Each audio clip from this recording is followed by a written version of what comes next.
വചനയാത്ര ഉൽപ്പത്തി 31 യാക്കോബ് ഒളിച്ചോടുന്നു. ലാബാന്റെ മക്കൾ ഇങ്ങനെ പറയുന്നത് യാക്കോബ് കേട്ടു. നമ്മുടെ പിതാവിൻ്റെ സ്വത്തെല്ലാം യാക്കോബ് കൈവശപ്പെടുത്തി. നമ്മുടെ പിതാവിൻ്റെ മുതലുകൊണ്ടാണ് അവൻ ഈ സ്വത്തൊക്കെ സമ്പാദിച്ചത്. ലാബാൻ തന്നോട് പണ്ടത്തെ പോലെ താല്പര്യമില്ലെന്ന് അവൻ്റെ മുഖഭാവത്തിൽ നിന്ന് യാക്കോബിന് മനസ്സിലായി. കർത്താവ് യാക്കോബിനോട് അരുളി ചെയ്തു, നിന്റെ പിതാക്കന്മാരുടെയും ചാർച്ചക്കാരുടെയും നാട്ടിലേക്ക് തിരിച്ചു പോവുക, ഞാൻ നിന്നോടുകൂടെ ഉണ്ടായിരിക്കും. യാക്കോബ് റാഹേലിനെയും ലേയായെയും താൻ ആടുമേയിച്ചിരുന്ന വയലിലേക്ക് വിളിപ്പിച്ചു. അവൻ അവരോട് പറഞ്ഞു, മുമ്പത്തെ പോലെയല്ല നിങ്ങളുടെ പിതാവിന് എന്നോടുള്ള മനോഭാവം.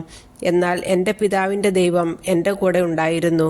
എൻ്റെ കഴിവ് മുഴുവനും ഉപയോഗിച്ച് നിങ്ങളുടെ പിതാവിനു വേണ്ടി ഞാൻ പണിയെടുത്തിട്ടുണ്ടെന്ന് നിങ്ങൾക്കറിയാമല്ലോ. എന്നിട്ടും നിങ്ങളുടെ പിതാവ് എന്നെ ചതിക്കുകയും 10 തവണ എൻ്റെ കൂലിയിൽ മാറ്റം വരുത്തുകയും ചെയ്തു. പക്ഷെ എന്നെ ദ്രോഹിക്കാൻ ദൈവം അവനെ അനുവദിച്ചില്ല. പുള്ളിയുള്ള ആടുകളായിരിക്കും നിന്റെ കൂലിയെന്ന് അവൻ പറഞ്ഞാൽ എല്ലാ ആടും പുള്ളിയുള്ളതിനെ പ്രസവിക്കും. അതല്ല, വരയുള്ള ആടുകളായിരിക്കും നിനക്ക് കൂലി എന്ന് അവൻ പറഞ്ഞാൽ ആടുകളൊക്കെ വരയുള്ളതിനെ പ്രസവിക്കും. അങ്ങനെ ദൈവം നിങ്ങളുടെ പിതാവിൻ്റെ ആടുകളെ അവനിൽ നിന്നെടുത്ത് എനിക്ക് തന്നിരിക്കുന്നു. ആടുകൾ ഇണചേരുന്ന കാലത്ത് എനിക്കുണ്ടായ സ്വപ്നത്തിൽ ഞാൻ തല ഉയർത്തി നോക്കിയപ്പോൾ ഇണചേരുന്ന മുട്ടാടുകളൊക്കെ പൊട്ടും പുള്ളിയും വരയുമുള്ളവയായിരുന്നു. അപ്പോൾ ദൈവത്തിൻ്റെ ദൂതൻ സ്വപ്നത്തിൽ യാക്കോബേ എന്ന് വിളിച്ചു. ഇതാ ഞാൻ എന്ന് ഞാൻ വിളി കേട്ടു. ദൂതൻ പറഞ്ഞു, തല ഉയർത്തി നോക്കുക, ഇണചേരുന്ന മുട്ടാടുകളെല്ലാം പൊട്ടും പുള്ളിയും വരയുമുള്ളവയാണ്. ലാബാൻ നിന്നോട് ചെയ്യുന്നതൊക്കെ ഞാൻ കാണുന്നുണ്ട്. നീ കൽത്തൂണിന് അഭിഷേകം ചെയ്യുകയും വ്രതമെടുക്കുകയും ചെയ്ത സ്ഥലമായ ബഥേലിലെ ദൈവമാണ് ഞാൻ. എഴുന്നേറ്റ് ഇവിടം വിട്ടു നിന്റെ ചാർച്ചക്കാരുടെ നാട്ടിലേക്ക് തിരിച്ചു പോവുക. റാഹേലും ലേയായും പറഞ്ഞു, നമ്മുടെ പിതാവിൻ്റെ വീട്ടിൽ നമുക്ക് എന്തെങ്കിലും ഓഹരിയോ അവകാശമോ ഉണ്ടോ? നമ്മളെ അന്യരായിട്ടല്ലേ അവൻ കരുതുന്നത്. നമ്മെ വിൽക്കുകയും കിട്ടിയ പണം തിന്ന് നശിപ്പിക്കുകയുമല്ലേ ചെയ്തത്. നമ്മുടെ പിതാവിൽ നിന്ന് ദൈവം എടുത്തുമാറ്റിയ സ്വത്തെല്ലാം നമുക്കും നമ്മുടെ മക്കൾക്കും അവകാശപ്പെട്ടതാണ്. അതിനാൽ ദൈവം അങ്ങയോട് കൽപ്പിച്ചത് ചെയ്യുക. യാക്കോബ് മക്കളെയും ഭാര്യമാരെയും ഒട്ടകപ്പുറത്ത് കയറ്റി അവർ കാലികളെയും ആടുമാടുകളെയും തെളിച്ചുകൊണ്ട് പാദാൻ ആരാമിൽ വെച്ച് സമ്പാദിച്ച സകല സ്വത്തുക്കളുമായി കാനാൻ ദേശത്ത് തൻ്റെ പിതാവായ ഇസഹാക്കിൻ്റെ അടുത്തേക്ക് പുറപ്പെട്ടു. ലാബാൻ ആടുകളുടെ രോമം വെട്ടാൻ പോയിരിക്കുകയായിരുന്നു. റാഹേൽ തൻ്റെ പിതാവിൻ്റെ കുലദേവന്മാരുടെ വിഗ്രഹങ്ങളെല്ലാം കട്ടെടുത്തു. അരമായനായ ലാബാനെ യാക്കോബ് കബളിപ്പിച്ചു സ്ഥലം വിട്ടുപോകാൻ ഉദ്ദേശിക്കുന്ന കാര്യം അവനെ അറിയിച്ചില്ല. തനിക്കുള്ളതെല്ലാം എടുത്തുകൊണ്ടാണ് അവൻ സ്ഥലം വിട്ടത്. അവൻ നദി കടന്നു മലമ്പ്രദേശമായ ഗിലെയാദിന് നേരെ തിരിഞ്ഞു. ലാബാൻ പിന്തുടരുന്നു. യാക്കോബ് ഒളിച്ചുപോയ കാര്യം 3-ാം ദിവസമാണ് ലാബാൻ അറിഞ്ഞത്. തൻ്റെ സഹോദരന്മാരെയും കൂട്ടി ലാബാൻ 7 ദിവസം യാക്കോബിനെ പിന്തുടർന്ന് മലമ്പ്രദേശമായ ഗിലെയാദിൽ വെച്ച് അവൻ്റെ അടുക്കൽ എത്തിച്ചേർന്നു. എന്നാൽ ദൈവം രാത്രി ഒരു സ്വപ്നത്തിൽ പ്രത്യക്ഷപ്പെട്ട് അരമായനായ ലാബാനോട് പറഞ്ഞു, നല്ലതോ ചീത്തയോ ആയ ഒരു വാക്കുപോലും യാക്കോബിനോട് പറയാതിരിക്കാൻ സൂക്ഷിച്ചു കൊള്ളുക. യാക്കോബ് മലമ്പ്രദേശത്ത് കൂടാരമടിച്ചിരിക്കെ ലാബാൻ അവൻ്റെ മുൻപിൽ കടന്നു. തൻ്റെ ചാർച്ചക്കാരുമൊത്ത് ലാബാനും ഗിലെയാദിലെ മലമ്പ്രദേശത്ത് കൂടാരമടിച്ചു. ലാബാൻ യാക്കോബിനോട് ചോദിച്ചു, നീ എന്താണ് ഈ ചെയ്തത്? എന്നെ കബളിപ്പിച്ചു വാളാൽ നേടിയ തടവുകാരെ പോലെ എൻ്റെ പെൺമക്കളെ കൊണ്ടുപോകുന്നത് എന്തുകൊണ്ട്?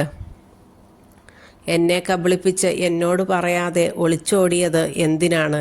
ഞാൻ ആഹ്ലാദത്തോടെ പാട്ടുപാടി കിന്നരവും വീണയും വായിച്ച് നിങ്ങളെ യാത്രയാക്കുമായിരുന്നല്ലോ. എനിക്ക് എൻ്റെ പുത്രന്മാരെയും പുത്രിമാരെയും ചുംബിക്കുന്നതിന് അവസരം തരാത്തതെന്ത്? നീ ബുദ്ധിശൂന്യമായിട്ടാണ് പ്രവർത്തിച്ചത്. നിന്നെ ഉപദ്രവിക്കാൻ എനിക്ക് കഴിയും. എന്നാൽ നല്ലതോ ചീത്തയോ ആയി യാതൊന്നും യാക്കോബിനോട് പറയാതിരിക്കാൻ സൂക്ഷിക്കുക എന്ന് നിങ്ങളുടെ പിതാവിൻ്റെ ദൈവം കഴിഞ്ഞ രാത്രി എന്നോട് പറഞ്ഞു. പിതാവിൻ്റെ വീട്ടിലെത്താനുള്ള തീവ്രമായ ആഗ്രഹം കൊണ്ടാണ് നീ പോന്നതെങ്കിൽ എൻ്റെ കുലദേവന്മാരെ കട്ടെടുത്തത് എന്തിന്? യാക്കോബ് ലാബാനോട് പറഞ്ഞു, അങ്ങയുടെ പുത്രിമാരെ അങ്ങ് ബലം പ്രയോഗിച്ച് എന്നിൽ നിന്ന് പിടിച്ചെടുക്കുമെന്ന് ഞാൻ ഭയപ്പെട്ടു. അങ്ങയുടെ ദേവന്മാർ ആരുടെ കയ്യിൽ കാണുന്നുവോ അയാൾ മരിക്കട്ടെ. അങ്ങയുടേത് എൻ്റെ കൈവശമുണ്ടെങ്കിൽ നമ്മുടെ സഹോദരങ്ങളെ സാക്ഷി നിർത്തി തിരിച്ചെടുത്തുകൊള്ളുക. റാഹേൽ ദേവന്മാരെ മോഷ്ടിച്ച വിവരം യാക്കോബ് അറിഞ്ഞിരുന്നില്ല. ലാബാൻ യാക്കോബിൻ്റെയും ലയായുടെയും 2 പരിചാരികമാരുടെയും കൂടാരങ്ങളിൽ പരിശോധിച്ചു. അവ അവിടെയെങ്ങും കണ്ടില്ല. ലേയായുടെ കൂടാരത്തിൽ നിന്ന് പുറത്തു കടന്ന് അവൻ റാഹേലിൻ്റെ കൂടാരത്തിലേക്ക് ചെന്നു. റാഹേൽ വിഗ്രഹങ്ങളെടുത്ത് ഒരു ഒട്ടകഭാണ്ഡത്തിൽ ഒളിച്ച് അതിന്മേൽ കയറിയിരുന്നു. കൂടാരത്തിലെല്ലാം തിരഞ്ഞിട്ടും അവൻ ഒന്നും കണ്ടെത്തിയില്ല. റാഹേൽ പിതാവിനോട് പറഞ്ഞു, അങ്ങയുടെ മുൻപിൽ എനിക്ക് എഴുന്നേൽക്കാൻ കഴിയാത്തതിൽ അങ്ങ് കോപിക്കരുതേ. എനിക്കിപ്പോൾ മാസമുറയാണ്. അവൻ തിരഞ്ഞെങ്കിലും വിഗ്രഹങ്ങൾ കണ്ടെത്തിയില്ല. അപ്പോൾ രോഷാകുലനായ യാക്കോബ് ലാബാനോട് കയർത്തു. അവൻ ചോദിച്ചു, എൻ്റെ പേരിലുള്ള കുറ്റം എന്താണ്? ഇത്ര ആവേശത്തോടെ എൻ്റെ പിന്നാലെ പാഞ്ഞു വരാൻ എന്തു തെറ്റാണ് ഞാൻ ചെയ്തത്? എൻ്റെ സാധനങ്ങളൊക്കെ പരിശോധിച്ചില്ലേ? അങ്ങയുടെ വീട്ടുവകകളിൽ എന്താണ് അതിൽ കണ്ടെത്തിയത്?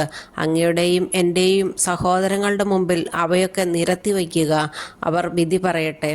20 കൊല്ലം ഞാൻ അങ്ങയുടെ കൂടെ ആയിരുന്നു. അങ്ങയുടെ ചെമ്മരിയാടുകൾക്കും കോലാടുകൾക്കും ഗർഭഛിദ്രം സംഭവിച്ചിട്ടില്ല. അങ്ങയുടെ മുട്ടാടുകളെ ഞാൻ കൊന്നു തിന്നിട്ടില്ല. കാട്ടുമൃഗങ്ങൾ കടിച്ചു കീറിയവയെ ഞാൻ അങ്ങയുടെ അടുത്ത് കൊണ്ടുവന്നിട്ടില്ല.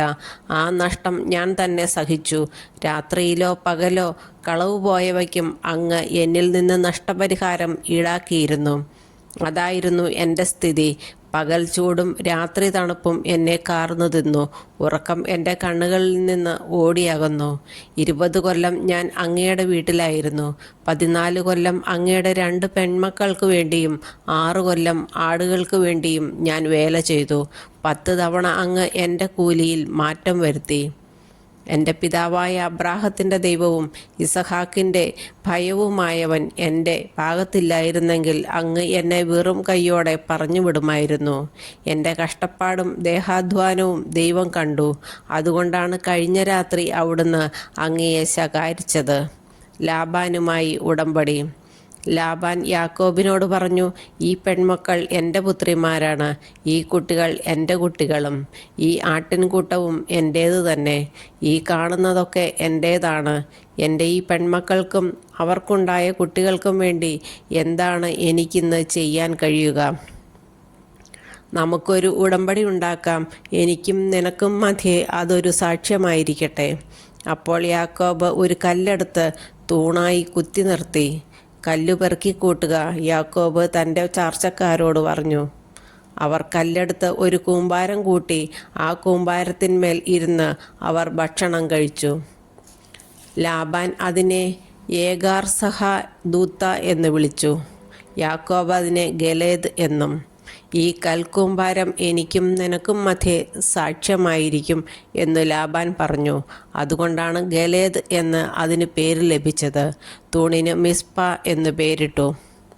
കാരണം ലാബാൻ പറഞ്ഞു, നാം പരസ്പരം പിരിഞ്ഞിരിക്കുമ്പോൾ കർത്താവ് എനിക്കും നിനക്കും മധ്യേ കാവലായിരിക്കട്ടെ. എൻ്റെ പുത്രിമാരോടുകൂടി നീ അപമര്യാദയായി പെരുമാറുകയോ എൻ്റെ പുത്രിമാർക്ക് പുറമെ നീ ഭാര്യമാരെ സ്വീകരിക്കുകയോ ചെയ്താൽ ആരും നമ്മുടെ കൂടെ ഇല്ലെങ്കിലും ദൈവം നമുക്ക് മധ്യേ സാക്ഷിയാണെന്ന് ഓർക്കുക.